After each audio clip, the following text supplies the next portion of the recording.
My crazy Uncle Greg. When I think about the most colorful character in my family, my mind inevitably lands on my Uncle Greg.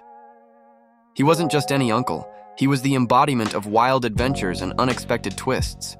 Married to my Aunt Eileen, who was a virgin until she was 28, their love story was as unconventional as the life they built together. Aunt Eileen was always the shy one in the family. She had a gentle demeanor and an air of innocence that made her seem almost otherworldly. When she met Greg, everyone wondered how this wild card had won her over. Greg, with his unkempt hair and infectious laugh, seemed like the complete opposite of Eileen. But love works in mysterious ways, and soon enough they were living together in the Boulders Mobile Home Park in Palmdale, California. Their home was unlike any other in the park. While most mobile homes had a neat and tidy appearance, Greg and Eileen's place stood out with its pile of old receipts from 1995, wind chimes, and a brightly painted exterior that Greg claimed was inspired by a dream he once had. Inside, the vibrancy continued, with the centerpiece being a colorful bird named Mango. Mango was a lively parrot with feathers in every shade of the rainbow.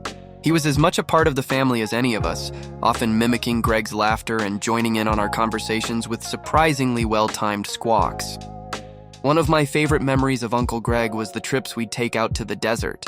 Greg had this knack for turning the barren wasteland into a playground of possibilities. He'd pack up his old beat-up two-seater truck with an assortment of toys, model rockets, wrist rockets, and enough snacks to feed an army of kids.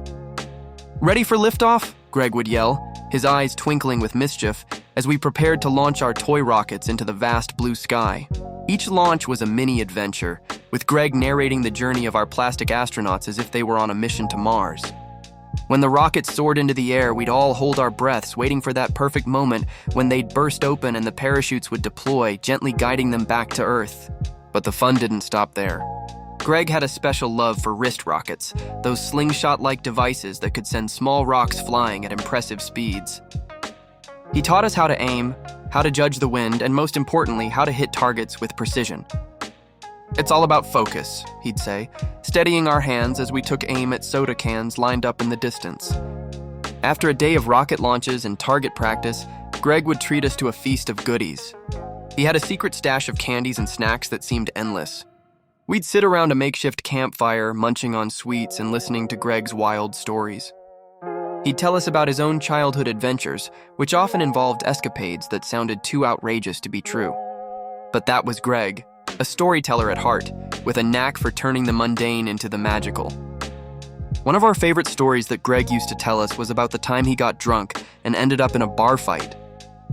"I was young and foolish," he'd begin, a twinkle in his eye.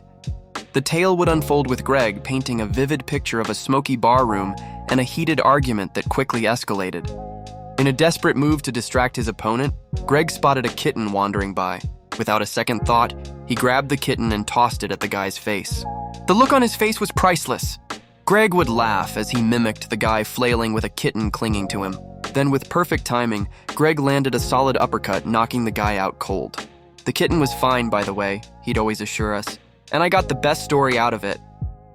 Evenings in the desert were my favorite.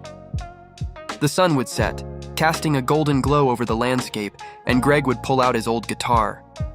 With the first strum of the strings, the desert seemed to come alive. We'd sing along to classic rock tunes, our voices echoing into the night. Greg's laughter, deep and hearty, was the soundtrack of my childhood summers. Mango, perched on Greg's shoulder, would sometimes join in, adding his own melodic squawks to our desert symphony. As I grew older, I realized that Greg was more than just a crazy uncle. He was a man who knew how to live life to the fullest. He taught me the value of adventure, the joy of discovery, and the importance of treating life like the grand, unpredictable journey it is. Looking back, those days in the desert with Uncle Greg are some of my most cherished memories. He showed me that even in the simplest of places, you could find excitement and wonder. And though we no longer launch toy rockets or shoot wrist rockets together, the spirit of those adventures lives on in every new journey I embark upon.